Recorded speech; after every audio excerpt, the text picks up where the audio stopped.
यह है second part antonym synonym का। बहुत इंपॉर्टेंट ये सीरीज है। इस सीरीज में मैं जो मोस्ट इंपॉर्टेंट एंटोनिम सिनोनिम पूछे गए हैं और इस बार पूछे जा सकते हैं वो करवा रहा हूं, जिसका पहला पार्ट आ चुका है। जिसने नहीं देखा जल्दी से पहला पार्ट देख लो, बहुत खतरनाक है ये वीडियो, तो डबल धमाकेदार होने वाली है, बहुत इंपॉर्टेंट है, एंड तक देखना। बिना टाइम वेस्ट किए करते हैं वीडियो को स्टार्ट।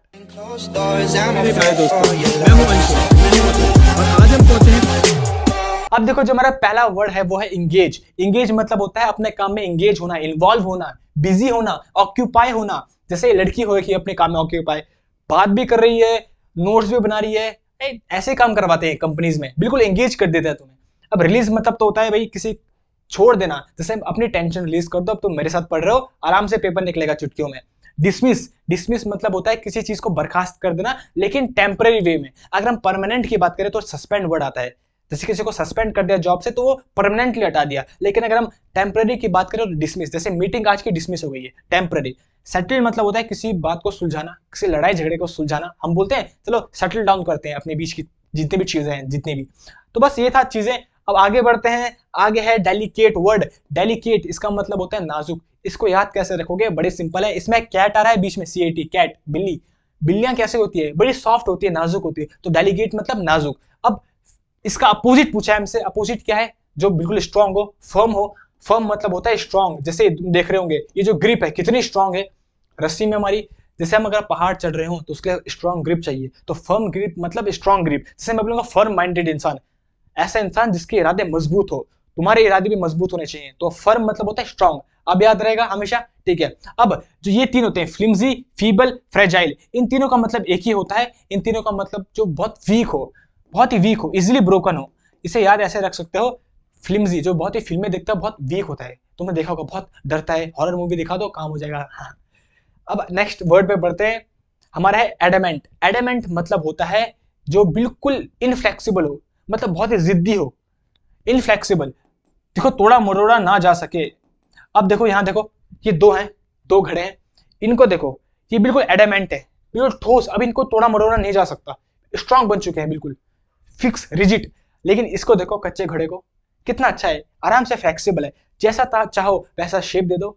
तो अब एडामेंट मतलब होता है जो बिल्कुल ठोस हो, और इसका अपोजिट पूछा है तो क्या होगा, फ्लेक्सिबल आंसर। बस इतना सिंपल है। हमको भी फ्लेक्सिबल होना चाहिए हमेशा, जैसा टीचर पढ़ाए वैसा पढ़ ले, जैसा कॉन्सेप्ट पढ़ाए वैसा पढ़ ले। अब स्टबर्न मतलब होता है, ये एडामेंट का सिनोनिम है। अगर एडामेंट का सिनोनिम पूछा होता तो आंसर होता है स्टबर्न। स्टबर्न मतलब होता है जो जिद्दी हो, ठोस हो। अब कोहेरेंट, कोहेरेंट मतलब तो तुम्हें पता है, अगर पता नहीं है देखो, सी से कोहेरेंट और सी से क्लियर, जो अपने थॉट्स को क्लियरली एक्सप्रेस कर सके उसे बोलते हैं कोहेरेंट। और स्टूपिड मतलब तुम्हें पता है, बेवकूफ। देखो कितना सिंपल था। एडामेंट मतलब जो बहुत ही जिद्दी हो, स्टबर्न इसका सिनोनिम है, और इसका अपोजिट पूछा तो फ्लेक्सिबल। और कोहेरेंट, सी से कोहेरेंट, सी से क्लियर, और स्टूपिड मतलब तो बेवकूफ होता है। अब नेक्स्ट है रिवाइव। ये तो सबको पता होगा पबजी प्लेयरों को, रिवाइव करना। अरे भाई रिवाइव दे, रिवाइव दे, और रिवाइव दे नहीं पाते, तुम्हारी पेटी बन जाती है, ऐसी होता है। तो रिवाइव मतलब होता है रिकवर, किसी भी चीज से रिकवर करना, रिवाइव करना। अच्छा, रुइन, रुइन भी तुमने सुना होगा पबजी में, ये भी तुम्हें पता होगा पबजी के प्लेयरों को। रुइन मतलब होता है जब कोई चीज डैमेज हो जाए, खंडर बन जाए। रुइन पबजी में एक जगह है जहां बिल्कुल बिल्डिंगें टूट रखी है ना कुछ, तो रुइन मतलब होता है जो बिल्कुल डैमेज हो जाए, टूटी हुई जगह है। अच्छा, रिव्यू मतलब होता है देखना, फिर से देखना किसी चीज को। व्यू मतलब देखना, रिव्यू मतलब फिर से देखना, और रिपीट मतलब फिर से दोहराना। इतना सिंपल था। नेक्स्ट देखते हैं इंडिक्ट। इंडिक्ट मतलब वही होता है जो एक्यूज मतलब होता है, आंसर जो हमारा है। इंडिक्ट मतलब होता है किसी में एक्यूज करना, किसी को चार्ज करना, किसी में ब्लेम करना, किसी पे आरोप लगाना। तुमने एम्बर हर्ड और जॉनी डेप का केस तो देखा होगा, सुना होगा। अब तो खैर इसका रिजल्ट आ चुका है, पर जब ये केस चल रहा था तो जॉनी डेप की जो बीवी है एम्बर हर्ड, इन्होंने इन पे आरोप लगाए थे डोमेस्टिक वायलेंस के, जो कि हार गई थी। तो इंडिक्ट मतलब होता है एक्यूज, एक्यूजेशन तुमने सुना होगा, किसी पे आरोप लगाना।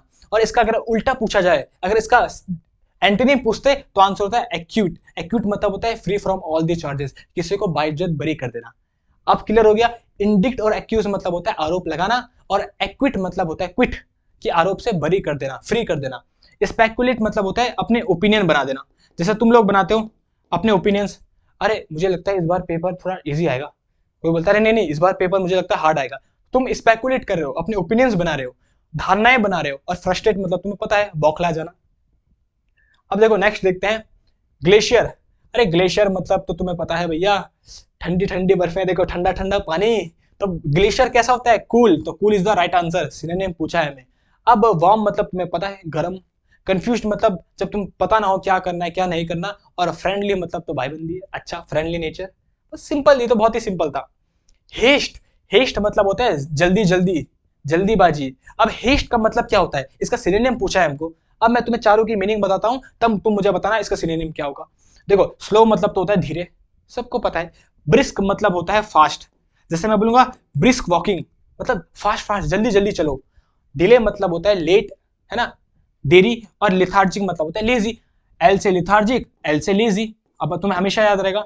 तो क्या हुआ, हेस्ट मतलब जल्दी, तो उसका सिनोनिम क्या है? ब्रिस्क, मतलब जल्दी चलना, जल्दी करना। जैसे ये देखो ऑफिस के लिए लेट हो गया, बिल्कुल जल्दी जल्दी भाग रहा है, इसको पीछे से बिल्कुल सब कुछ सारे नोट्स उड़ रहे हैं, बस पर इसको जल्दी जाना है, इसको जल्दी ऑफिस में पहुंचना है, टाइमिंग में जल्दी। क्या तुम भी लेट हो ऐसी ऐसे भागते होंगे? अच्छा, इंट्रीट मतलब क्या होता है? इंट्रीट, एक होता है रिट्रीट, एक होता है इंट्रीट। रिट्रीट मतलब तो वापस लौट जाना, और इंट्रीट मतलब क्या होता है? इंट्रीट मतलब किसी से क्या करना? प्रे करना। इसको देखो, भीख मांग रहा है, बैक कर रहा है, अरे भाई मेरी मदद कर दो, अरे 500 रुपए की जरूरत है, तुम्हारे दोस्त भी तुमसे करते होंगे, अरे भाई बस 500 रुपए पेटीएम कर दे भाई। तो इंट्रीट मतलब होता है किसी से प्रार्थना करना, प्रे। अब याद रखना, प्रार्थना PRAY प्रे होता है। जो PREY होता है इसका मतलब शिकार होता है, जो शेर करता है, शिकार। PREY मतलब शिकार करना, और PRAY मतलब होता है प्रार्थना करना। और बाकी रिवॉल्ट तो तुम्हें पता ही है, विद्रोह करना। इस पराय का मतलब होता है किसी के पर्सनल मैटर में टांग अड़ाना। जैसे बहुत सारे लोग होते हैं जो किसी के पर्सनल मैटर में टांग अड़ाते हैं, इसका मतलब होता है पराय, किसी के पर्सनल मैटर में टांग अड़ाना। अब देखो, जो नेक्स्ट है वो है डिफाइंस। डिफाइंस मतलब क्या होता है? अब मैं ये तुम्हें करवाऊंगा 3D मेथड से। याद है तुम्हें 3D मेथड? देखो 3D मेथड कैसे, एक डी से तो हो गया डिफाइंस जो लिखा है, एक इसका मतलब होता है डिफाई, और एक होता है डिसरिस्पेक्ट करना किसी की। इन सब का मतलब होता है किसी की बेइज्जती करना, या किसी के ऑर्डर्स को फॉलो ना करना, ओबे करना किसी को। जैसे इसको देखो, ये बॉस था, इसने ऑर्डर्स दिए, बहुत काम कराता था, लेकिन इस कल्लू ने बगावत कर दी कि भाई ऐसे नहीं चलेगा, मैं नहीं करूंगा ये वो। पीछे इनको देखो, इनके एक्सप्रेशन देखो, ये तो हक्के बक्के रह गया भैया, बॉस से बगावत कर दी। तो डिफाइंस कैसे याद रखोगे? 3D मेथड से।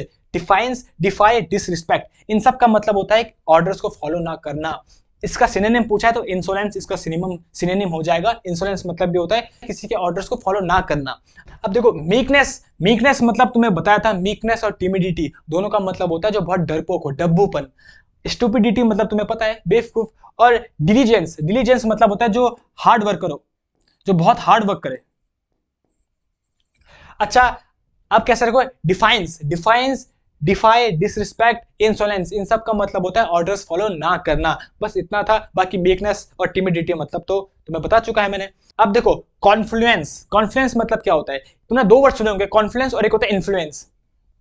इन्फ्लुएंस मतलब तो होता है किसी को प्रभावित करना, अपनी बातों से, अपनी पर्सनालिटी से प्रभावित करना, इन्फ्लुएंस। और एक होता है कॉन्फ्लुएंस, कॉन्फ्लुएंस मतलब होता है संगम। तो उसका आंसर क्या है? सिनोनिम पूछा है, जंक्शन, रेलवे जंक्शन तुमने सुना है? यहाँ देखो, दो रोडों का जंक्शन है, अब मुझे कमेंट से बताओ उसको किधर जाना चाहिए, लेफ्ट या राइट? अच्छा, फ्लो मतलब तुम्हें पता है, बहाव। स्ट्रीम मतलब धारा, और डाइवर्जन मतलब होता है किसी को डाइवर्ट कर देना, बस। जैसे आजकल रील्स और शॉर्ट्स इंस्टा पे बहुत डाइवर्ट करती है बच्चों को। अच्छा, नेक्स्ट पे बढ़ते हैं, शॉक्ड। शॉक्ड मतलब क्या होता है? शॉक लगना, धक्का लगना, ट्रॉमेटाइज्ड इसका राइट आंसर है। अब देखो, ट्रॉमेटाइज्ड और शॉक्ड ये दोनों नेगेटिव सेंस पे यूज होते हैं, जब हमको धक्का लगता है किसी नेगेटिव बात को सुन के। हाँ, सेटिस्फाई मतलब तो तुम्हें पता है, संतुष्ट। जैसे तुम मेरी वीडियोस को देख के पक्का सेटिस्फाई होते होंगे। थ्रिल्ड मतलब होता है सुपर एक्साइटेड, जैसे हॉरर मूवी देख के जब तुम्हें थ्रिल मिलता है ना, सुपर एक्साइटेड हो जाते हो तुम, है ना। और ग्लैडियंट, ग्लैडियंट मतलब, वैसे तुमने इसको अजीब लग रहा होगा लेकिन तुमने वर्ड सुना है, ग्लैड, ग्लैड वर्ड सुना है तुमने। I am glad to see you, मतलब मैं बहुत खुश हूं। तो ग्लैडेंट उसी से बना है, खुश होना। ये देखो, इसको शौक लग गया बहुत ज्यादा। अब मुझे तुम ये बताओ उसको किस चीज का शौक लगा होगा? क्या न्यूज सुन के इसको इतना शौक लगा होगा जो उसने अपना सर पकड़ लिया? और तुम्हें किस चीज को देख के शौक लगता है? अब ये बताओ, मैंने बोला शौक नेगेटिव वर्ड है, तो अगर तुम्हारा पेपर निकल जाए तो क्या हम उसको ऐसे बोलेंगे तुम्हें शौक लग गया?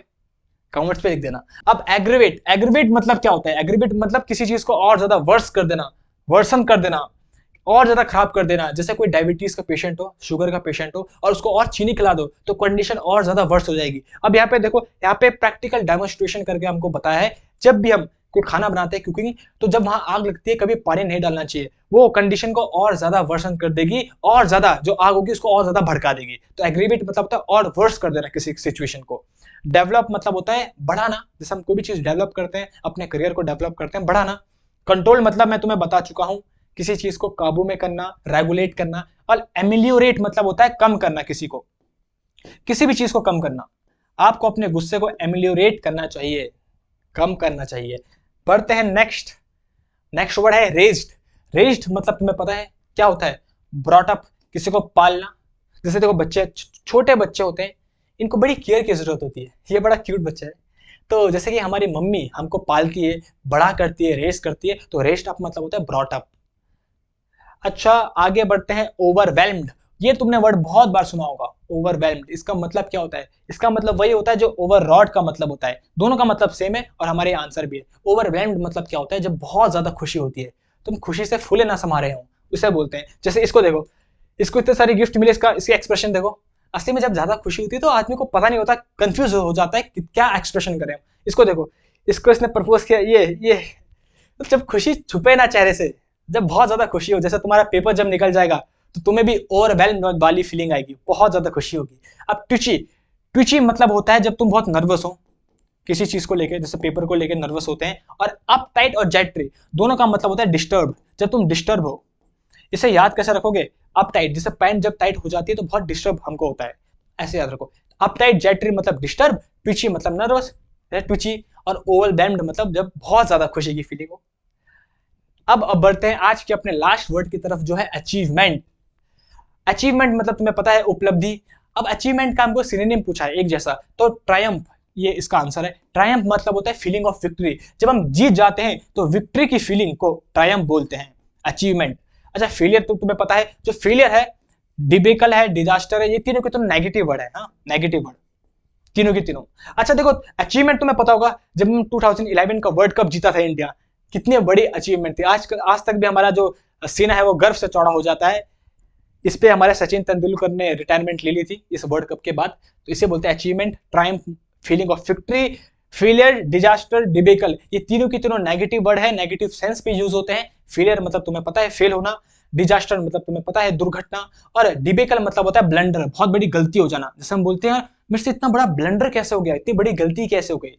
तो ये सारे थे आज के वर्ड्स। तो ये थे हमारे आज के 15 एंटोनिम सिनोनिम। मुझे पता है तुम अच्छे से समझ पे आ गए, बट एक बार रिवाइज कर लेना। ऐसा नहीं कि मुझे आ गए, एक बार रिवाइज कर लेना पक्का, ताकि तुम एक्सपर्ट बन जाओ। अब तुम्हें जितने भी डाउट होते हैं मुझे कमेंट्स में पूछ दिया करो, जिससे मैं उसी में तुम्हारे लिए वीडियो लेके आ सकूं। अगर तुम्हें मेरी वीडियो पसंद आती है, मेरे एफर्ट्स पसंद आते हैं, तो जल्दी से वीडियो को कर दो लाइक। चैनल तो तुमने सब्सक्राइब कर ही दिया होगा। मैं तब तक मिलता हूं तुम्हें नेक्स्ट वीडियो में। तुम्हें क्या करना है तब तक? अरे वही करना है जो मैं हमेशा बोलता हूँ, लाइफ में करते रहो मस्ती और थोड़ा आराम, पढ़ते रहो मेरे साथ, निकलेगा हर exam. Closed doors, I'm a fool for your love.